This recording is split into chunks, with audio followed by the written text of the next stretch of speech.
This channel does not promote any violent, harmful, or illegal activities. All content provided by this channel is meant for an educational purpose only. 400 জন এই সংখ্যালঘু বিতর্ক আছে, সেখানে একটা বড় incident ঘটে গিয়েছে। স্বাভাবিকভাবে রাজ্যের মুখ্যমন্ত্রী সেখানে যাবেন, তবে যে চাকরি 26,000 চাকরি বাতিল নিয়ে যে ডামাডোল হয়েছে, এই দায়ভার আমার রাজ্যের মুখ্যমন্ত্রী কোনোভাবে এড়িয়ে যেতে পারেন না। তিনি বারবার বলেছিলেন আমাদের কাছে plan A, plan B, plan C, plan D পর্যন্ত আছে। তারপরেও কেন আমাদের রাজ্যের যারা বৈধ পন্থা অবলম্বন করে চাকরি পেল তাদেরকে আজকে চাকরি হারাতে হলো বা তাদের কাছে আন্দোলন করতে হচ্ছে? মানবিক মুখ্যমন্ত্রী গ্রুপ সি, গ্রুপ ডি এর জন্য আলাদা করে ভাতার ব্যবস্থা করে দিয়েছিলেন, কিন্তু এখন তাদের ডিমান্ড, যে সমস্ত বৈধ শিক্ষাগুলো চাকরি পেয়েছে, ডিমান্ড এখন অল্প কয়েকটা ডিমান্ড। তার মধ্যে একটা ডিমান্ড হচ্ছে যে ফর্ম ফিল আপ শুরু হচ্ছে ওটাকে 1 মাস পিছিয়ে দেওয়া হোক। তাহলে মানবিক মুখ্যমন্ত্রী 1 মাস পিছাতে পারছেন না কেন? 1 মাস পিছিয়ে যদি, কারণ তারা কারণ হিসাবে দেখাচ্ছেন যে আপনাকে রিভিউ এর জন্য পিটিশন করা হয়েছে সুপ্রিম কোর্টে, তাহলে 1 মাস পিছিয়ে দিই, সমস্যা কোথায়? তাহলে সুস্থতা কামনা করি। তবে একটা কথা, অসুস্থ হয়ে দ্রুত সুস্থ হয়ে আবার ফিরে আসুন। অসুস্থ হয়ে ঘরে চলে গেলে হবে না। যদি নাইকে পেতে চাই একদম রাস্তায় থাকতে হবে, তাহলে নাই পেতে পারে, না হলে পাওয়া দুষ্কর। এই সরকারের আমলে চরম অন্যায় করেছে আমাদের ভারতবর্ষের পশ্চিমবাংলা দুজন নাগরিককে, যেভাবে অবৈধ পন্থা অবলম্বন করে দেশের নাগরিককে বিদেশি ঘোষণা করে দেশের বাইরে বিতাড়িত করার চেষ্টা করছে। আমরা তীব্র নিন্দা ধিক্কার জানাচ্ছি। মুখ্যমন্ত্রী শুধু বিধানসভার মধ্যে দাঁড়িয়ে পুশব্যাক করেছে কেন, এই নিয়ে চর্চা তো করবেন উনি, ওরা রাইট আছে। সাথে সাথে আমাদের দেশের কনসার্ন ডিপার্টমেন্টের সাথে কথা বলে জবাবদিহি করা দরকার, কড়া ভাষায় বলা দরকার যে পশ্চিমবাংলার মানুষ বাংলায় কথা বললে, ত্রিপুরার মানুষ বাংলায় কথা বললে তাদেরকে কোনো মতেই যে বাংলাদেশি বলে দেখে দেওয়া হচ্ছে, এটা বন্ধ করতে হবে। এই পুশব্যাক এই বলে পশ্চিমবাংলার নিরীহ নাগরিককে চমকানো, ধমকানো, আতঙ্কে রাখা বন্ধ করতে হবে। এটা কড়া ভাষায় মুখ্যমন্ত্রীকে জবাব দিতে হবে। শুধুমাত্র এখানে অ্যাসেম্বলিতে বলে চুপ করে গেলে হবে না। দেখুন, এই বিষয়ে দেশের রাষ্ট্রপতির কাছে আমি জানাবো। অলরেডি প্রিপারেশন চলছে যে এই ধরনের ঘটনা ঘটছে, বাংলা ভাষায় যারা কথা বলছে বিভিন্ন রাজ্যে তাদেরকে বাংলাদেশি বলে দমন পীড়ন হচ্ছে। কদিন আগে দেখছিলাম সেই সমস্ত স্টেটের পুলিশ তাদেরকে ডিস্টার্ব করছে, কোনো জায়গায় মারধরের শিকার হচ্ছে। এখন আবার দেখছি পুশব্যাক করা হচ্ছে। এটা বন্ধ হওয়া দরকার। যেভাবে বৈধ পন্থায় যারা চাকরি পেয়েছে তাদের সাথে যেভাবে অন্যায় হয়েছে সরকারের অপদার্থতার জন্য, সরকারের নোংরামির জন্য, এর খেসারত সরকারকে দিতে হবে।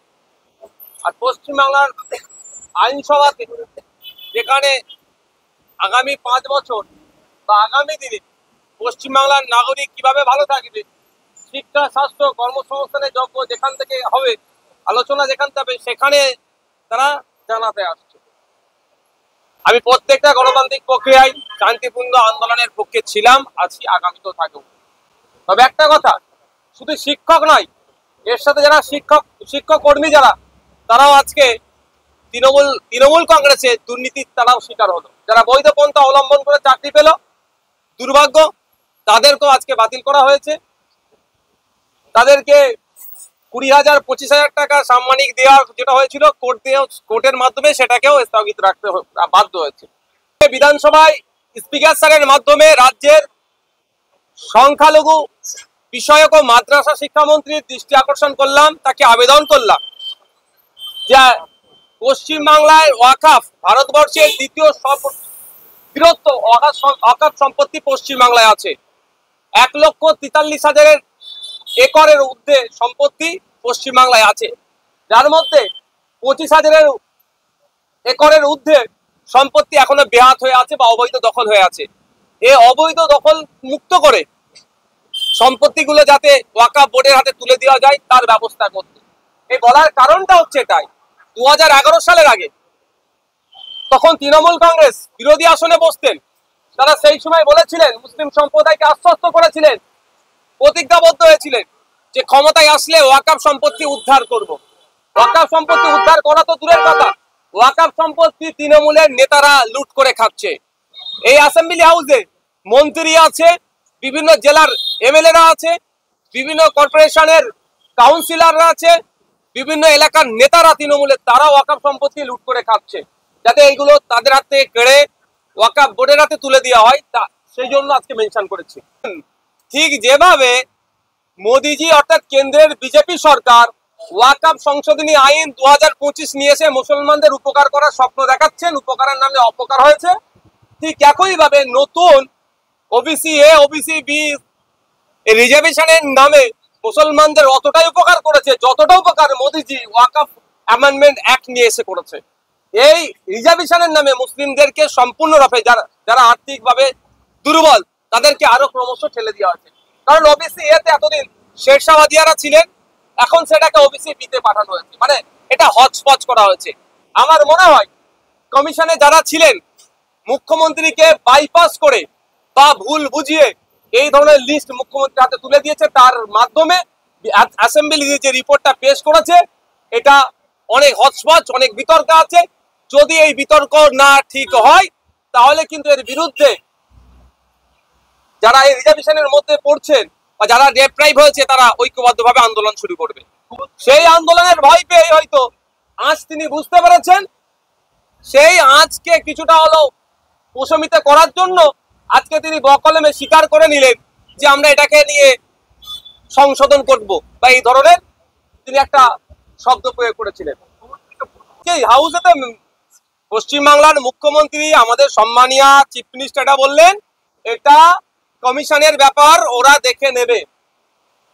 কমিশন যে লিস্ট তৈরি করে ওনার মাধ্যমে হাউসে প্লেস করলো, কমিশন কি ঘুমিয়ে তৈরি করেছে নাকি? কমিশনের যারা ছিলেন তারা যদি অ্যাবেল না হয়, ডিসেবল হয়, সেই পদে ছিল কেন? কমিশনে যারা থেকে এই লিস্ট তৈরি হয়েছে আগামী দিনে তাদেরকেও ছাড়বো না, তাদের কাছে প্রশ্ন করব। যদিও আমি ওবিসি বির মধ্যে আসেনি, আমি জেনারেল ক্যাটাগরিতে আসছি, তারপরে বলছি প্রকৃত যারা আর্থসামাজিক ভাবে পিছিয়ে যারা এ ক্যাটাগরিতে ছিল তাদেরকে ঠেলে বি ক্যাটাগরিতে পাঠানো হয়েছে। বি থেকে এতে আসতে পারে, তাতে আমি বিতর্কে আমি জড়াবো না, কিন্তু এতে যারা ছিল তারা কি এখন আর্থসামাজিক ভাবে তারা লেভেলে পৌঁছে গিয়েছে? সে পৌঁছায়নি, তাদেরকে ঠেলে দেওয়া হলো কেন? কারা করেছে এটা? তাদের কাছ থেকে কিন্তু আগামী দিনে আমরা জবাব নেব। আলোচনা চলছে, যে সমস্ত জনগোষ্ঠীর সাথে এগুলো ডেপ্রাইভ হয়েছে তাদের প্রতিনিধির সাথে কথা বলছি, আরো বিস্তারিত আমরা জানছি। প্রাথমিক পর্যায়ে আমরা বিভিন্ন জায়গায় চিঠি চাপাটি করব, তাদেরকে জানাবো, কনসার্ন ডিপার্টমেন্টকে জানাবো, রাজ্যের অভিভাবিকা মুখ্যমন্ত্রীকে জানাবো এই জায়গায় ডিস্টার্ব হচ্ছে। যদি তিনি বা সেই দপ্তর দায়িত্ব নিয়ে এই সমস্যাগুলোর সমাধান করে নেয় তাহলে আইনি লড়াইয়ে যাওয়ার কোনো প্রশ্ন আসছে না। আর যদি তারা যে আমরা যেটা করেছি ঠিক করেছি, ভুলটাকেও ঠিকভাবে এস্টাবলিশ করার চেষ্টা করে, তখন আইনি লড়াই করতে হবে। শেরশাবাদিয়া যারা আছেন, আরো যারা জনগোষ্ঠী আছেন, যারা ডেপ্রাইভ হয়েছে তাদের হয়ে কথা বলতেই হবে। কথা বলে ওখানে প্রায় 1400 মানে মানুষ, কেউ বলছে ঝুপড়পট্টি, কেউ বলছে দোকান পুড়েছে। সরকারের কাউন্সিলর জনপ্রতিনিধি বলছে নাকি আবার 400 জন। এই সংখ্যানেও বিতর্ক আছে, সেখানে একটা বড় ইনসিডেন্ট ঘটে গিয়েছে। স্বাভাবিকভাবে রাজ্যের মুখ্যমন্ত্রী সেখানে যাবেন, তবে যে চাকরি 26,000 চাকরি বাতিল নিয়ে যে ডামাডোল হয়েছে এই দায়ভার